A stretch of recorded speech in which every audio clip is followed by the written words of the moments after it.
are here for another interview for elefantFest.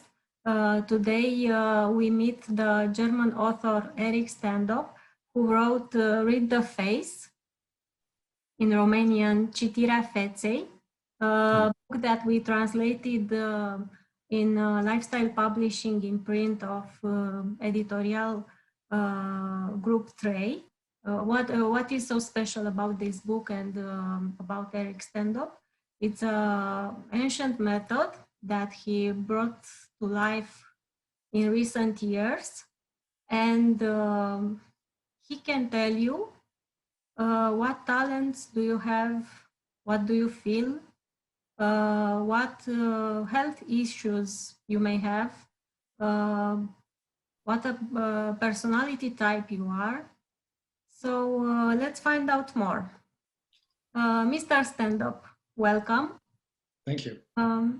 I read an old interview of yours, and you said that the face reading is the first language of the world. Could you explain that for the Romanian readers? Of course. Well, if we think about human history, the Homo sapiens, well, that started 300,000 years ago. While languages, they might start 30,000 years ago. And there is a long span of more than 200,000 years without any nationality or language that we can use. So the only way to make conversation was to show face, to show micro-expressions, and to do gestures and body language. This was our first language, and this is how we communicated. And from those days, there is still a lot of wisdom inside ourselves. It's stored in our brain and maybe in our instinct. And this is what we still can use if we communicate with someone, even from a foreign country, and we're not able to speak the language. So you do face reading for how many years now? It's my 16th year now, 16 years in a row. And times have been very different. When I started 16 years ago in the middle of Europe, this technique was forgotten. It's not brand new. It already existed. The Greek culture, 3,000 years ago, for them, that was a big thing and invented by the Greek, but then even more the Romans and then the Middle Ages were pretty much in use of face reading as a technique to understand people or to help them in terms of health. But myself, well, let's say I rediscovered it 16 years ago, learned it and tried to give it to the people 16 years ago in Europe. Not a lot have been interested.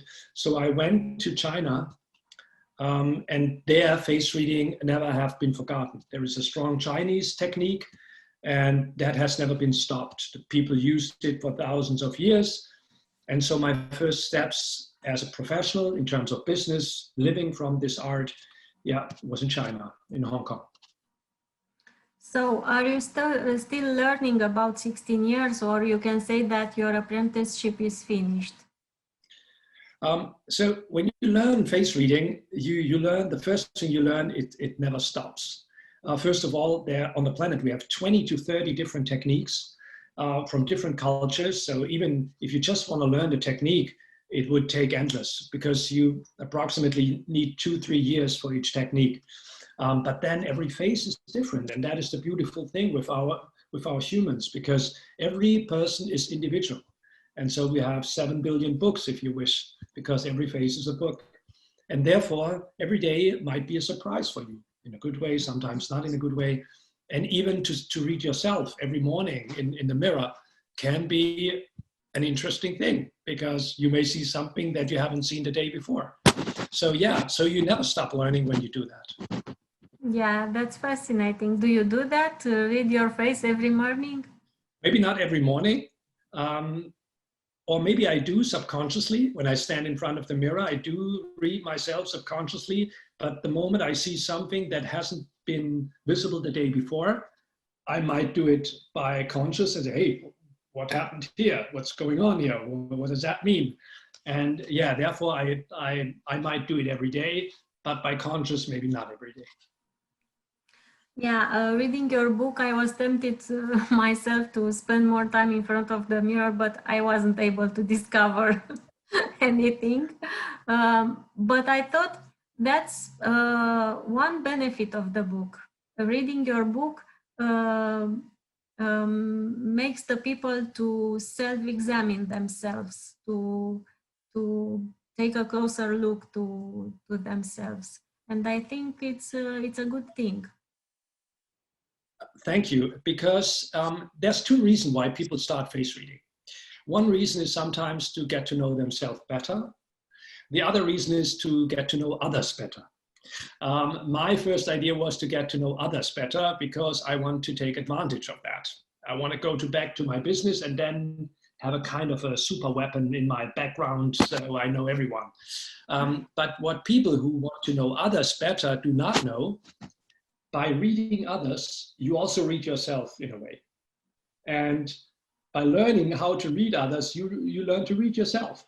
So no matter which part of the bridge you take, in the end, you cross the bridge.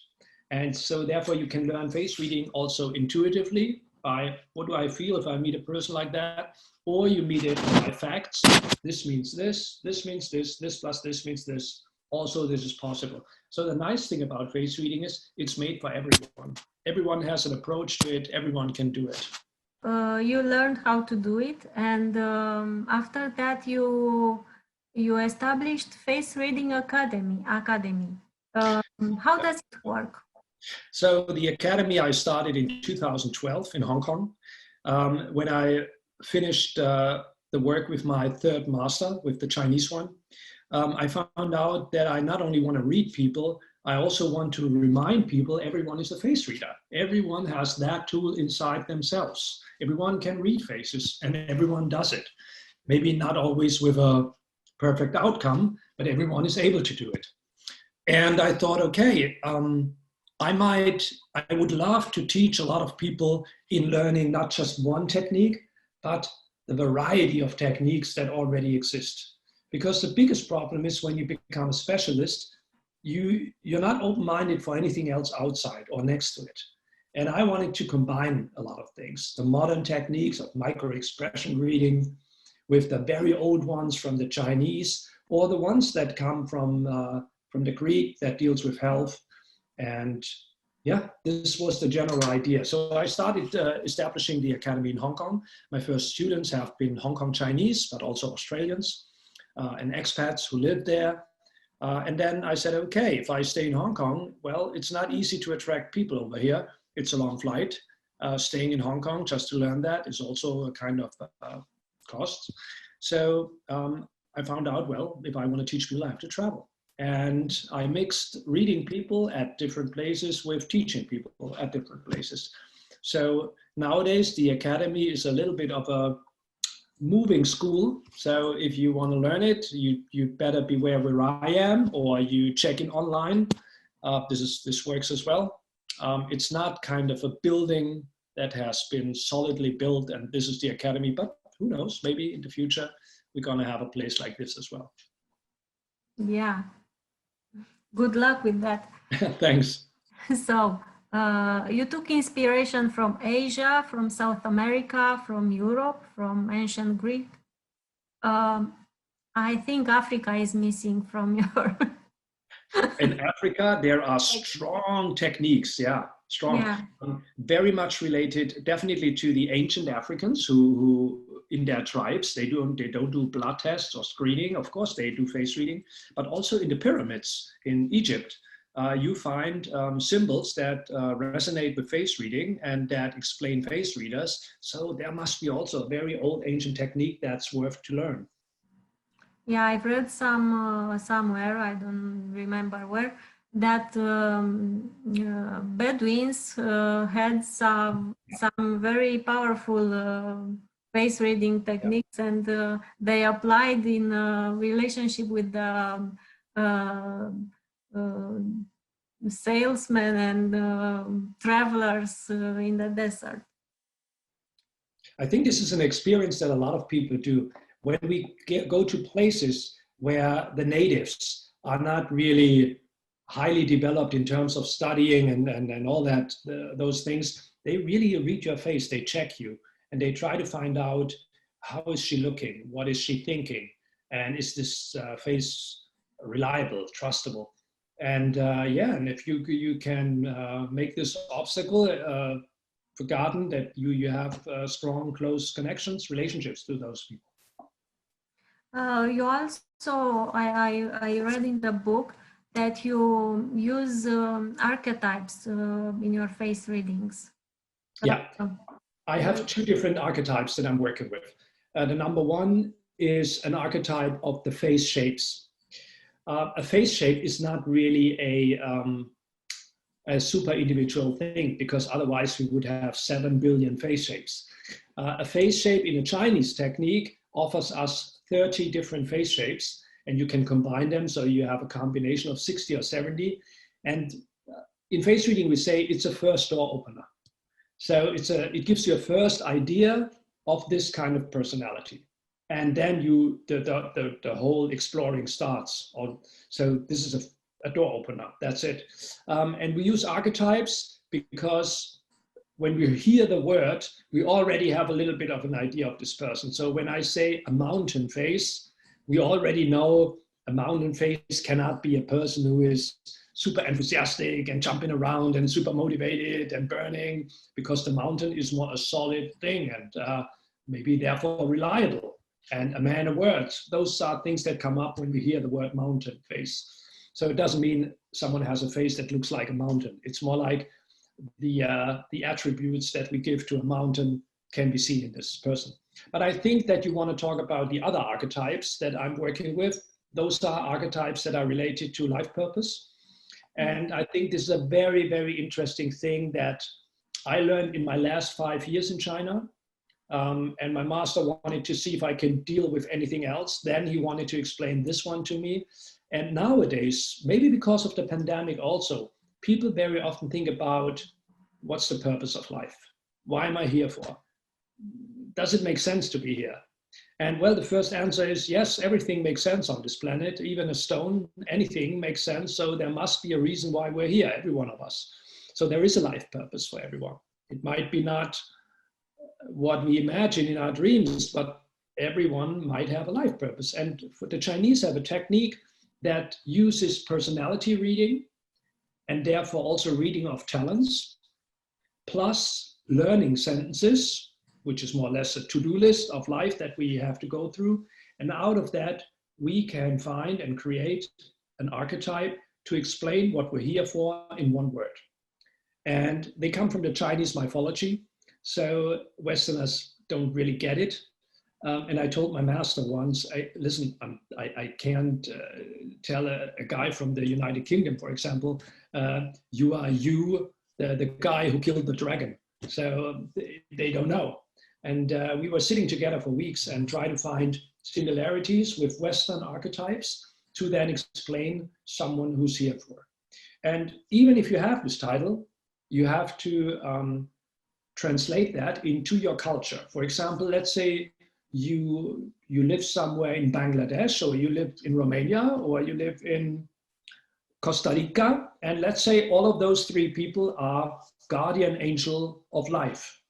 So to live the guardian angel of life, you could be a doctor, but you could also save whales, or you take care of water in Africa because in the desert there's none. So this is another thing we have to think of. So sometimes the people focus too much on the archetype. They should more focus on, what can I do with my talents? By living your talents, you definitely live your life purpose. And by living this, you could interpret what you do in an archetype. Can you read any face? I think about someone who had a terrific accident and has to do facial reconstruction. Is his future, his self is changed by this severe intervention, or I don't know, the essence stayed the same? There is this big discussion since face reading started thousands of years ago. If I remove this mall, do I change my personality? For example, that was a big discussion. And no, nothing is changing. What you change is the information that you send out. So something is no longer visible, so you delete an information for someone who could usually read that. But of course, if you change your face, let's say with plastic surgery, you might appear different to other people. And because you appear different, people might treat you different. And because they treat you different, you behave different. So this could be an effect, of course. When I read people who have plastic surgery or Botox or so on, it's a little bit more difficult to read because you have to keep that in account. When people usually have a Botox treatment, I usually say in the first 3 weeks, please don't come, because the muscles that you have are still under the influence of Botox and they cannot move the way they usually move. So please come in 3 weeks, but then it's okay. Of course, they deleted lines and wrinkles, but there's still a lot more to read. No matter if you see lines or wrinkles, not a problem. Plastic surgery is a different thing. Because you have to think backward then. So you would have to ask, why did this woman change her nose? And why does she want to have this nose now? What does this nose stand for? And why does she want to have this nose? And out of that, I get a clue, okay, because she's like this or wants to have this. So it's a lot more complicated than seeing what's obvious and work with that. Yeah. And so the future, if everyone wants to change their face with the help of plastic surgery or whatever, yeah, it would make face reading a lot more complicated. But I have an idea that might be just a hype. I'm quite sure that people in the future might be more confident again with their face and all that. And I don't think that this is an ongoing thing for the next 100 of years, that everybody wants to change their face and wants to have a plastic surgery and so on and so on. The first thing is always, we should ask ourselves, why do I want to change something in my face? And sometimes we have obvious reasons for that. Let's say the skin got burned because of fire, and it's totally understandable. And sometimes it's not understandable because you look in a beautiful face and this person is still not happy with what she has. And I can guarantee any plastic surgery will not make her happier, because next time it's something else. Yeah, indeed. If we think about it, the face reading is very present in our daily life. We have devices with face recognition. We have face scan for security reasons. How do you feel this blend of ancient technique with modern technology? Mm-hmm. Is it good for us? First of all, I benefited from it. Because 10 years ago, I was, for a lot of people, a freak, kind of esoteric, crazy guy. Nowadays, when I say I do face reading, they come up, you face recognition, okay, the camera, and then okay, so I don't have to explain so much anymore. And face recognition, by the way, can also be used at a lie detector. Lie detectors have been okay with the results, but now with the help of the face, they're extremely good. So for me, first of all, it was a help. But second, it's also not a blessing, because everyone is now aware, oh, wow, the face might tell people more than just tired or old. And I also see the problem that we could be totally and constantly observed by an authority and therefore have no more free life, because everybody's checking us, how we behave here and there and so on. I mean, for security reasons, it might make sense, but where is the limit? The good thing out of it is, from all the machines and softwares that I've seen so far, and I even worked with a robot in Hong Kong called Sophie and teach her microexpressions, by the way. From all what I saw so far, it's more like a fast food face reading, what they offer. So it's the most obvious things, like this man, probably in his 50s, is tired and angry now. That's it. So if I would offer face readings like this, oh, you're 50, you're tired and angry, I think the reading wouldn't take too long. So the tools that we have here cannot be used as a face reading tool in terms of being an advisor, supporter, helper, because this is usually the job of a face reader. People think my job is to read faces, but that's only the start. My job is to give advice. And the advice is based on the face of my client. And this is what those tools cannot do. Who knows? Maybe they can do in 200 years. I don't know. At the moment, I doubt it, because any machine that humankind developed is based on kind of analytical numbers. And see, even if we come to blood pressure, we say, okay, this blood pressure is a good one, but then it depends on the individual personality. This blood pressure for you might be not good for this one. And it's the same with face reading. So the algorithms that we use have a kind of a fast food character, let's call it this way. But it's a blessing and a curse at the same time for me. Do you think the face reading could be integrated sometime in the future into the current medical practice? Absolutely. I mean, I already work with doctors who do integrative medicine. See, the problem nowadays is the people who come to the doctor, they talk about pain. And very often they say, I have a pain in the belly. Well, the belly is a big corpus. So, and then we go through a process and we are screened and blood tests and so on. But with the help of the face, we might have a first idea where in the belly. And then we can, the second step, then check that part with the help of a machine or whatever we have. So it's a good time to have a shortcut. And if you have an accident on the street, there are no machines. So the doctor who checks you lying on the floor because a car crashed into you, he does more or less face reading. He checks your eyes and of course also the heart rate and stuff like that, but definitely checks your face in how are you? What's going on here?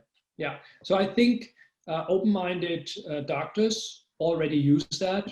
I can tell. I worked in San Francisco, in Hawaii, in Thailand, in Hong Kong, in Switzerland with doctors who use that technique. And I think more and more are aware that this is a good shortcut, a good access to people. And maybe the older ones of us know those days when the doctor used the wooden stick to check the tongue, because tongue is part of the face. I hated it as a kid, but the doctor did it. And why? Well, for him, it was a good idea to check what's going on inside if I check this tongue. Yeah. Yeah.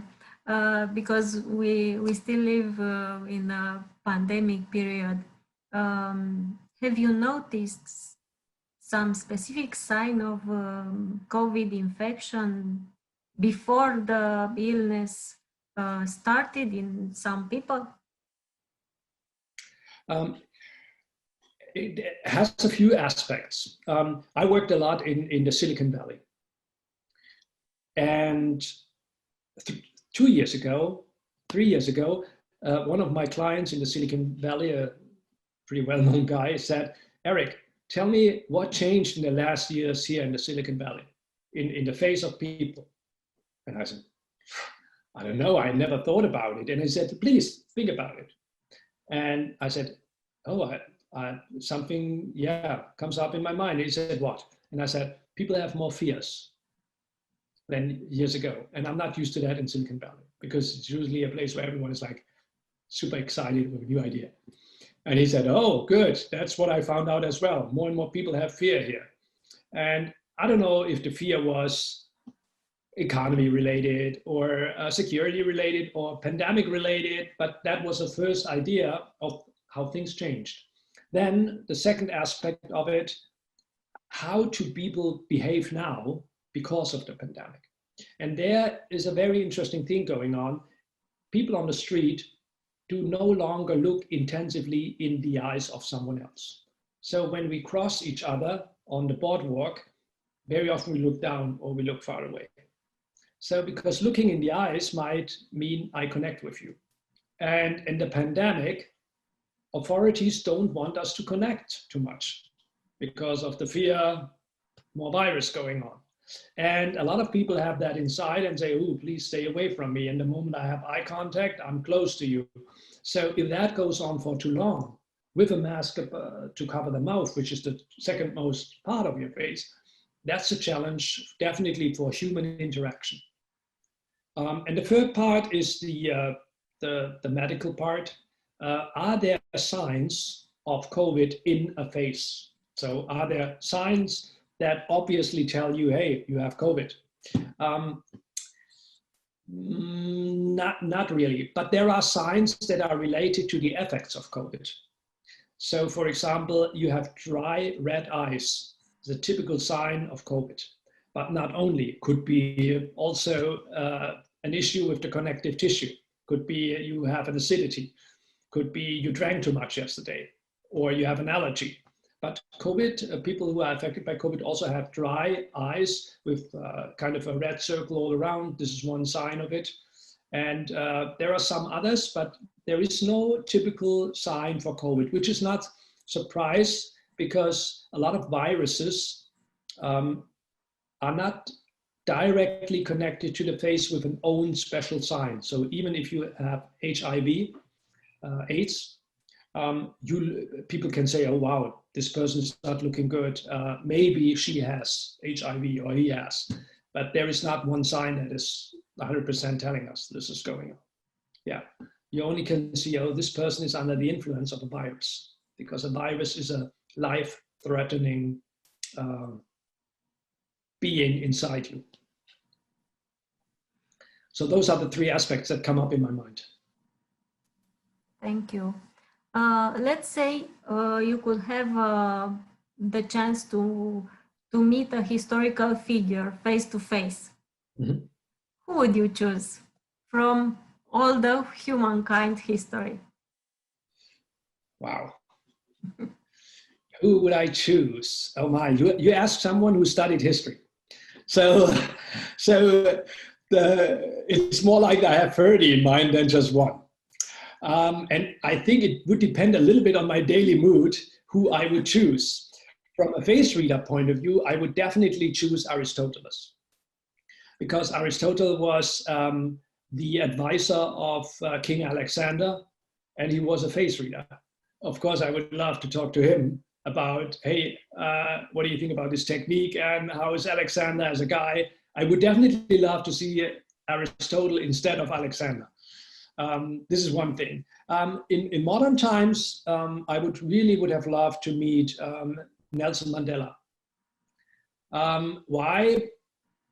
Sitting on an island for 27 years in prison, and you get out of that and you are still this nice and happy person, and you have no grief and you have no anger and you have no, I think I could learn a lot from this person.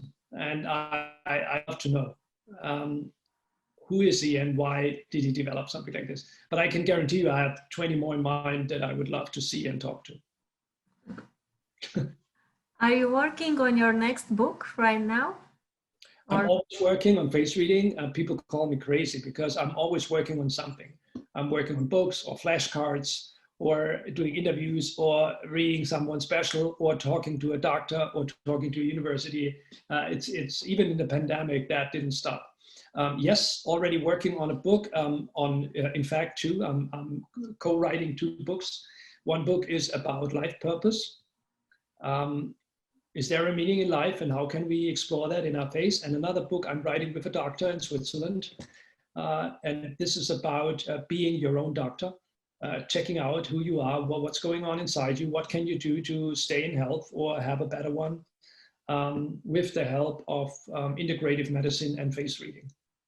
Thank you so much for this interview. We surely have more information about face reading, and I think that your book will be a bestseller in Romania. I hope. Thank you so much for being with us today. And maybe when all this pandemic and fears will go away, you will come to Bucharest. Now you have been a mind reader. You read my mind, because this is maybe. definitely top on my list that I want to come to Romania. I haven't been there. And I really would love to be there. And when the pandemic is over, there is a high chance to come over. We are expecting you, and Romanian readers also are expecting you and your next books. Thank you so much. Thank you so much. And as we say in face reading, I see you.